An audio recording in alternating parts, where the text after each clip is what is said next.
Would you believe me if I told you that a company manufacturing mills and drills could one day be making machine guns for the Indian Army? Well, believe it now. As Delhi NCR enters its annual choke season, we asked residents how they are dealing with living inside a gas chamber.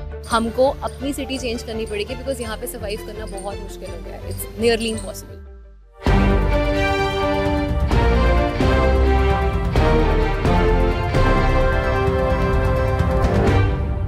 But let's start the show with some good news.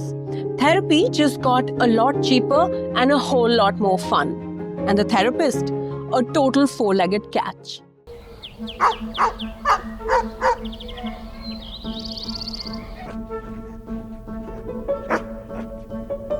Down. Yes. Good boy. Sit. Toffee isn't just following commands to win a treat. Of course, that's part of the deal. This three-legged indie dog is also getting trained in the process. Toffee is no ordinary canine. At just 1 year and 8 months, he's ready to be a therapy dog. That's right, even stray dogs can make good therapy dogs, not just golden retrievers and Labradors. So while a lot of them might like to do this work, there are tons of them who also won't. So more than breed, I would say look at the temperament of the dog. Dog behaviorists from across the country have already included indie dogs in their pack of furry therapists. At least 2 out of 10 indies are very compatible to become therapy dogs. Currently, we have around 30 dogs under our care combined, and then we take them for therapy visits, and they've been completely compatible as well. But how are these furry therapists chosen? The whole idea is for you to select a dog who's, quite stable in terms of confidence and temperament. And then you raise them, preparing them for all possible situations that will show up in the future. For example, a medical situation or a physical assistance towards somebody. Then we start putting them into a training program of exposing them to different kind of sights, sounds, smells, surfaces, and experiences. So what exactly happens in these training sessions? In this training class, Milo is an amateur, still figuring out how to follow commands and is too easily distracted. Because he was separated from his mother quite early, he was very fearful and reactive and snappy. That's why you see him quite distracted. Here, Bonnie, a 4-year-old male, is learning commands like stand on 2 legs and catch. Rio, a 3-year-old male, is learning to sit. Chance, a 10-month-old female, is learning to stay calm and not get distracted by the sounds around. So she knows the drill and does exactly as she's told. Also, just training a dog is not enough. It's a team effort. Both handler and dog need to qualify as a therapy team. So if I pair up with my dog because I passed the assessment, I can take her. It doesn't necessarily mean my friend can take her to do therapy dog work. We do know the presence of dogs, especially if it's a consistent one, which means it's a dog at home. Around autistic children can make them more pro-social, have more better social behaviors. It can sometimes bring them out of their shell. It can help them be more open to communication. These therapy dogs can be hired by schools, old age homes, airports to help de-stress anxious flyers, and even workplaces to give employees a break from their daily workload. A single dog can be hired for as little as 1,500 rupees per session, which lasts about 30 to 45 minutes, and dog handler fees are separate. A case study published in North America last year assessed shelter dog socialization through 30-minute unstructured interactions with students. The goal? To support both student well-being and shelter dog welfare, increasing adoption success. Animal shelters, if they have trained and licensed and certified staff, there would be a much faster turnaround of the homeless animals there, and they are much more adoptable in public. Yes, in India too, dog behaviorists are working with indie dogs, once street wanderers, mostly abandoned and abused, who found refuge in government and non-government shelter homes. You know, when we go to schools, when we go to old age homes, it's not just about the meet and the greet and cheering people up. It's also in a subtle way educating people that, look, dogs are wonderful animals. We can be kind to them. We can be respectful to them because they have so much wonderfulness about them. Delhi's air pollution levels were so ridiculously high this week that it wouldn't be an exaggeration to say that Delhiites were starring in their own apocalyptic movie. But you'd be surprised to hear about how these residents are planning to deal with it. Pollution तो एकदम it hits you the moment you land in Delhi. धुआं खा रहे हैं, pollution खा रहे हैं, तो उसे सांस की दिक्कत है, आंखों की दिक्कत है। सबसे बड़ी बात कि हम अपने बच्चे और बुजुर्गों को बचाएंगे कैसे? आना है तो काम आना है तो पड़ेगा, आना ही पड़ेगा। अब घर बैठ के तो कोई किसी को देगा नहीं। It actually makes Delhi a laughing stock in throughout the world. Delhi is officially in the leave if you can season, or pollucation time, where those who can afford it leave the city to escape the poison we are forced to breathe.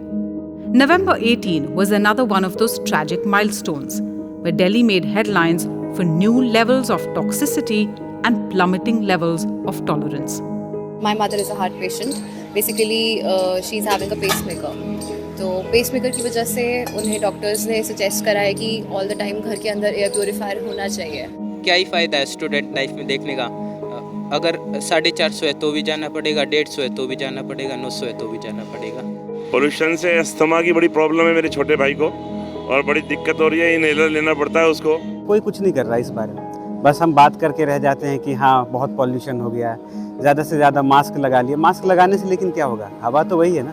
बहुत से लोग इसलिए दिल्ली छोड़ के outer चले गए हैं, कुछ हिमाचल, कुछ देहरादून, और ये सिर्फ इसीलिए कि यहाँ पर सांस लेने के लिए कुछ है ही नहीं। If you aren't as lucky though, then you are sure to know those who are seriously thinking of shifting out. Even the new generations have also realized who is the future of India, that instead of staying in Delhi, why don't we explore to some new cities, maybe tier 2 cities, wherein they can see the future, they can see the life expectancy ratio is much more higher compared to Delhi. With AQI rarely below 400, it is not an exaggeration to say that Delhi is a gas chamber. Some experts say this is equivalent to smoking 49 cigarettes a day. So what do residents think and who do they blame? I think in the upcoming elections also, I think it should be the number one priority. Pollution should definitely be considered and given first priority by every citizen, I would say. आने वाले समय में अगर इस पे काम नहीं किया गया, वो समय दूर नहीं कि मुद्दा बने चाहे ना बने, जब लोग मरने स्टार्ट कर देंगे ना, तब ऑटोमेटिकली मुद्दा बनेगा। As a Gen Z, I do consider these things while voting, but I don't think so people are going to vote for that. So that's why even the politicians are not concerned about it. तो इसमें कोई party वाला नहीं, कुछ नहीं कि BJP, Congress, आप, वो नहीं है। मतलब ये है कि सारे मिलके कर क्या रहे हैं हम लोगों के लिए। And if you think this is just a Delhi or North India problem, take a look at any of our big cities: Mumbai, Kolkata, Patna, Hyderabad, or even Chennai. They are all, of course, better off than Delhi, but the air quality index there is also above what the World Health Organization considers healthy. Remember that milling and drilling company we were talking about? Let me introduce you to ASMI, India's very own machine gun made by a Hyderabad-based firm. Have you met ASMI? Short for Asmita, meaning pride in Sanskrit, ASMI is the first privately made gun in the country that's now being used by the Indian Army. ASMI is completely made in India, but that's not the only thing special about it. The 9x19 caliber submachine gun weighs under 2.4 kg, making it 10 to 15% lighter than its international competitors. It's also lighter on the pocket as it's nearly 30% cheaper at well under 1 lakh rupees. An imported counterpart can cost upwards of the same. The company is manufacturing this submachine gun, for which it has bagged orders from the Indian Army right here in Hyderabad. This weapon has undergone all the tests. It's been dropped. There's something called a drop test. It's dipped in mud and immediately fired. It's put in salt water and checked for any rusting. And it has passed all the trials. This is a highly reliable weapon. And to check the reliability, Army fired 2,400 rounds continuously, and there was not a single stoppage. Typically, 1 or 2 stoppages are allowed, class 1, but this weapon has qualified with 0 stoppages. The gun fires at the rate of 800 rounds per minute and has a magazine capacity of 32 rounds. Lokesh Machines got the basic design from Armament Research and Development Establishment Pune and the Indian Army, after which it developed it further and manufactured it at its facilities on the outskirts of Hyderabad. Colonel Prasad Bansod of the Indian Army, who is on deputation at ARD, has designed, and with the inputs from the Army, this has been made it's been made very rugged based on those inputs. The idea for ASMI was born during the COVID-19 pandemic, and it took just 3 months to develop. Trials for ASMI were completed in just 6 months. The Northern Command of the Indian Army ordered 550 ASMI submachine guns worth 4.26 crore, making it the first indigenously designed, developed and manufactured weapon to be inducted into the force. Ordnance factories have always been making weapons, but in the private sector, this is the first weapon to be 100% indigenously designed, developed and manufactured under the Make in India program. So therefore, we thought it's a matter of pride, and therefore we named this weapon ASMI. ASMI beat competition from internationally renowned submachine guns such as Uzi, which is manufactured by Israel Weapon Industries, and German firearms manufacturer Heckler & Koch's MP5 to snag this order.